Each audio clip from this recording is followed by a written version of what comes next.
तीर्थों की इच्छा रखने वाले लोगों के लिए 2000 पार्थिव शिवलिंग रोज बनाएं और बनाकर के पूजन करें, अर्चन करें, बिलपत्र चढ़ाएं और आरती बंदन करके विसर्जन करें। भाग्यशाली ही होते हैं वो जो तीर्थों की कामना करके शिव पूजन करते हैं। और शिव पूजन से जरूर तीर्थ यात्रा होती ही है। भगवान शिव तीर्थ यात्रा करवाते ही हैं। और बताया, और जिनकी जैसी इच्छा हो वह भी इच्छाएं सब कामनाएं पूरी होती हैं पार्थिव शिवलिंग बना करके। और वेदोक्त रीति से विधि से पूजन करने से व्यक्ति की हर कामनाएं पूरी होती हैं। अच्छा, कुछ लोगों को बड़ा भ्रमित किया जाता है। कुछ लोग कहते हैं शिव जी का चढ़ा हुआ प्रसाद मत खाना, ये नहीं खाना चाहिए। लोग बड़े डरा देते हैं। शिवलिंग पर चढ़ा हुआ प्रसाद नहीं खाना चाहिए, मिष्ठान नहीं खाना चाहिए, फल नहीं चढ़ा खाना चाहिए।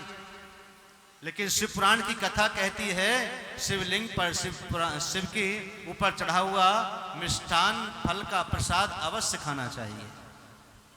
और खाने में विलंब किया गया तो भी पाप लगता है, ऐसा भी शिव पुराण में लिखा है। तो सूत जी महाराज कहते हैं कि ऋषिगणों, शिव पर चढ़ा हुआ प्रसाद तो स्वर्ण से भी अधिक प्रिय है। इतना बड़ा महत्व है, डरो नहीं, प्रसाद लेना चाहिए। हमसे कई बार पूछते हैं लोग, महाराज शिवलिंग पर चढ़ा हुआ प्रसाद कुछ ब्राह्मण लोग बना करते हैं, हम खाएं कि न खाएं? नहीं, खाओ, खूब खाओ।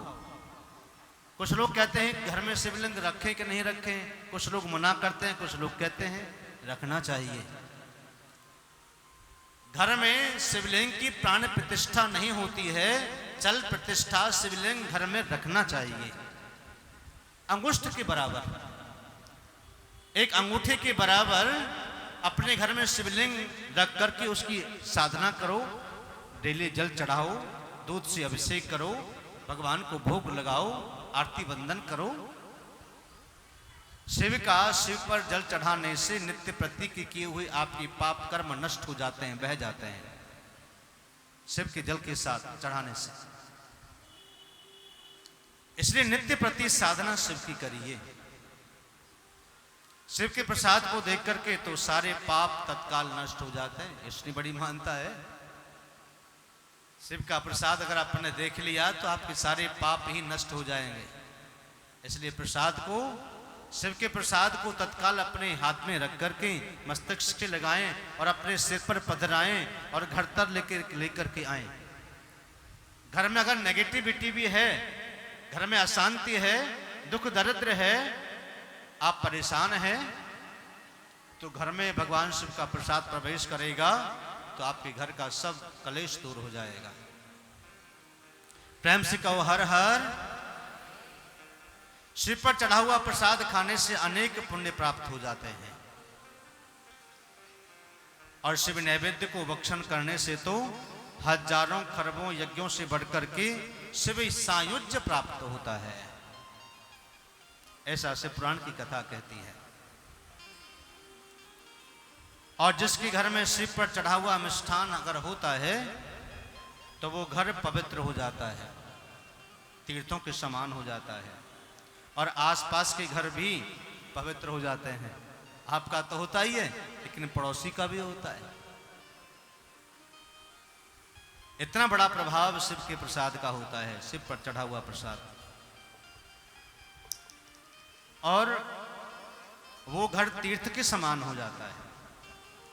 शिव के प्रसाद को सिर पर पधराने से और शिव का नाम उच्चारण करने से, शिव का प्रसाद सिर पे पधराओ, शिव शिव शिव, हर हर हर हर, महादेव हर हर हर, ओम नमः शिवाय का उच्चारण करते हैं तो मन, मस्तिष्क, मन और बुद्धि, चित्र ये आपके पवित्र हो जाते हैं। आपका मन पवित्र हो जाएगा, आपकी बुद्धि पवित्र हो जाएगी, आपका हृदय पवित्र हो जाएगा। इसलिए भगवान शिव का प्रसाद जरूर खाना चाहिए।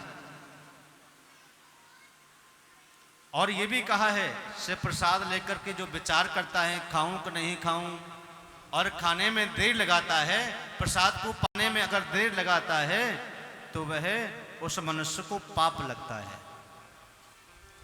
इसलिए बिना विचारे सोचे प्रसाद को आप पाइए, ग्रहण करिए और भगवान शिव के नाम का उच्चारण कीजिए।